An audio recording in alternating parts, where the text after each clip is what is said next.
Negosyanteng Muslim na nanakawan din dyan sa Gimba Public Market at humihiling na higpitan yung seguridad dyan sa palengke.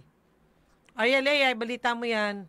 Ayan, magandang hapon po sa ating mga tagapakinig dito sa bayan ng Gimba at lalong-lalo na po sa mga nakaabang sa ating Facebook Live streaming ngayong araw.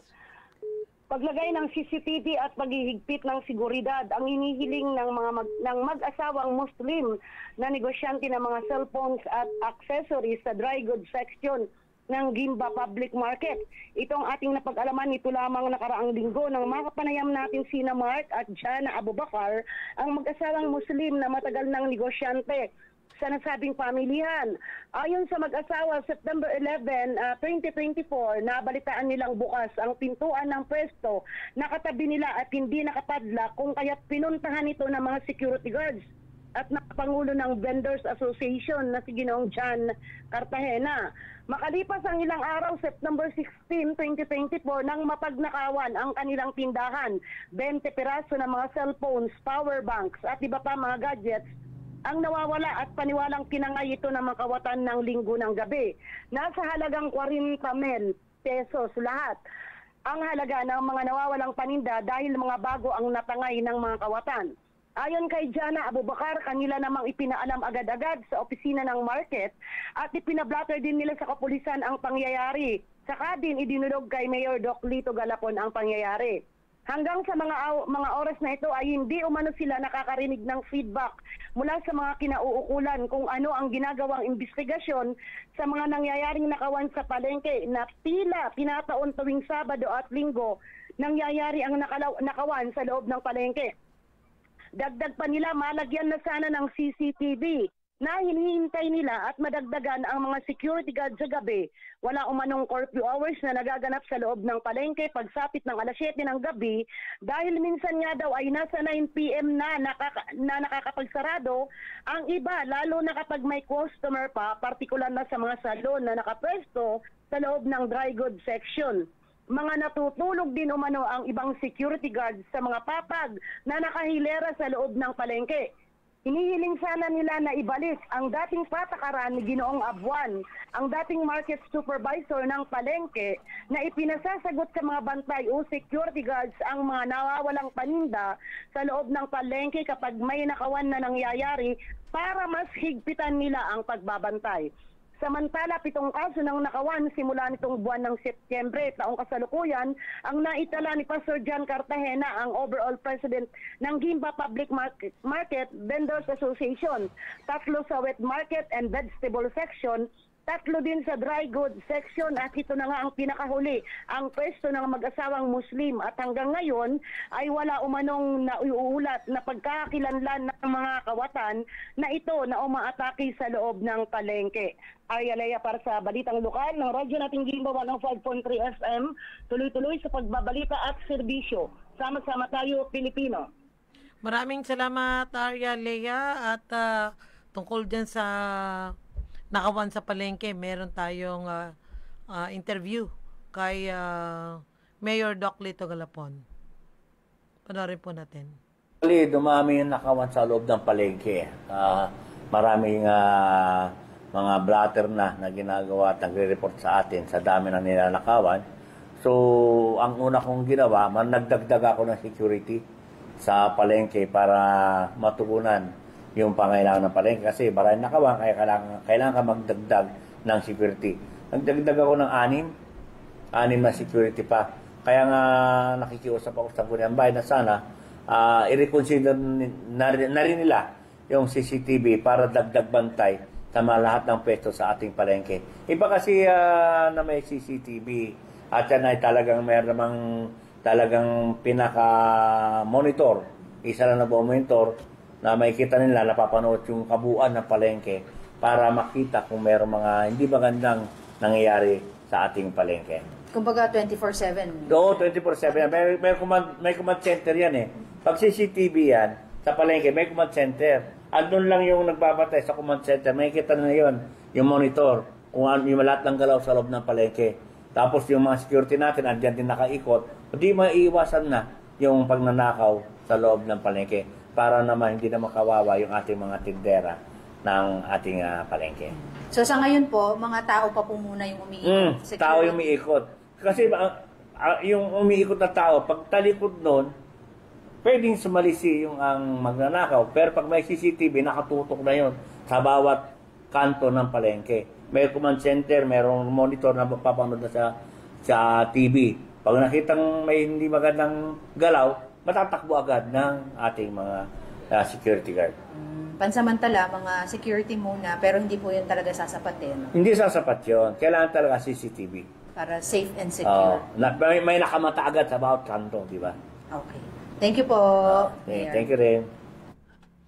Ayan, Arya Lea. So, security, anim sa palengke ang idadagdag daw ni Mayor Doc Lito Galapon. O nadagdagan na, no? Sana maramdaman yon yung anim na yun na idinagdag, ano? At i-reconsider yung pag-aproba ng CCTV dyan para mabawasan naman na yung krimen. O sinagot na rin niya. So, tingin mo ba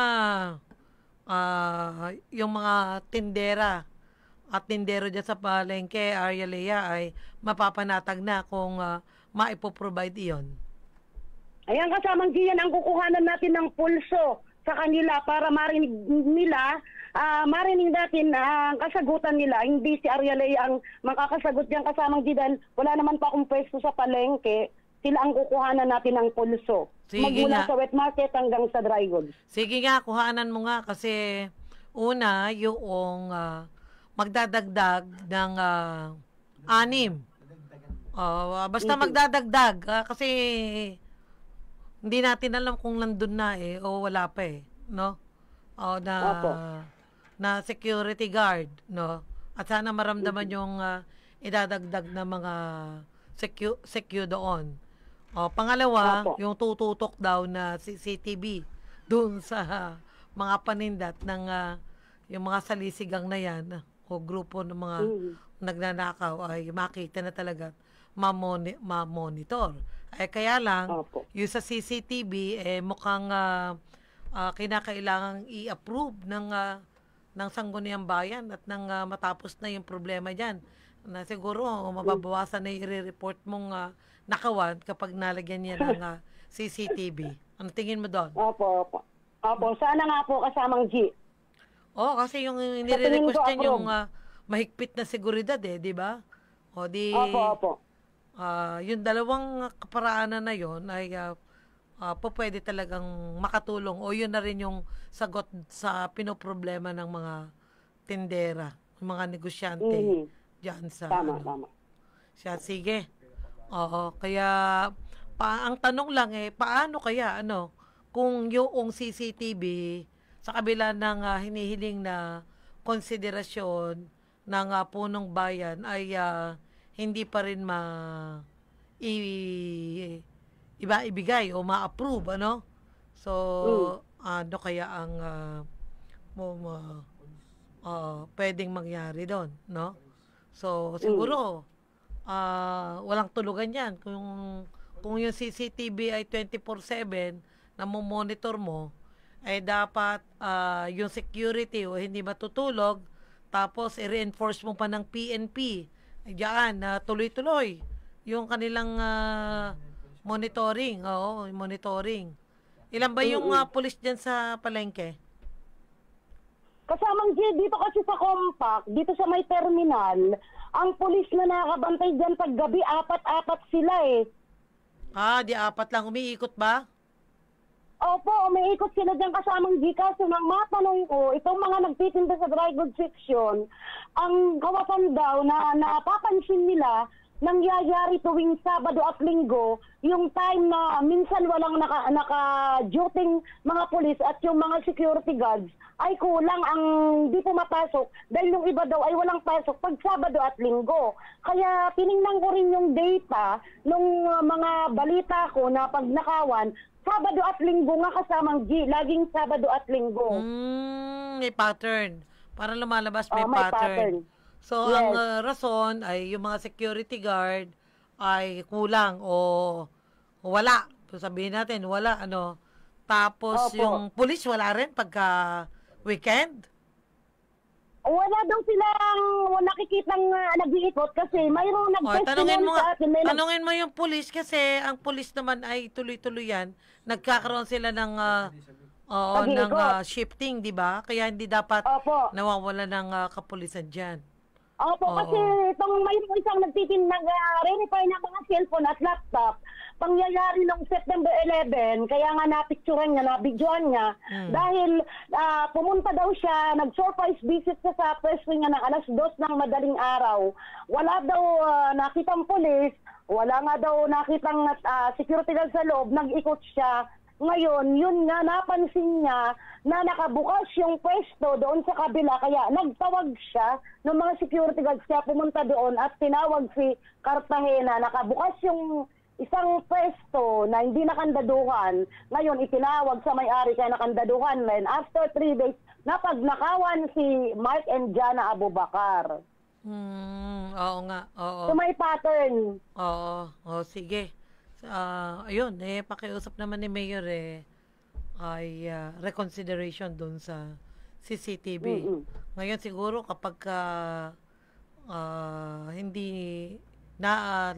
nalagyan ng CCTV yan, oo, bahala na si police at bahala na yung mamamayan dyan kung sino ang dapat nilang sisihin sa nakawan, no?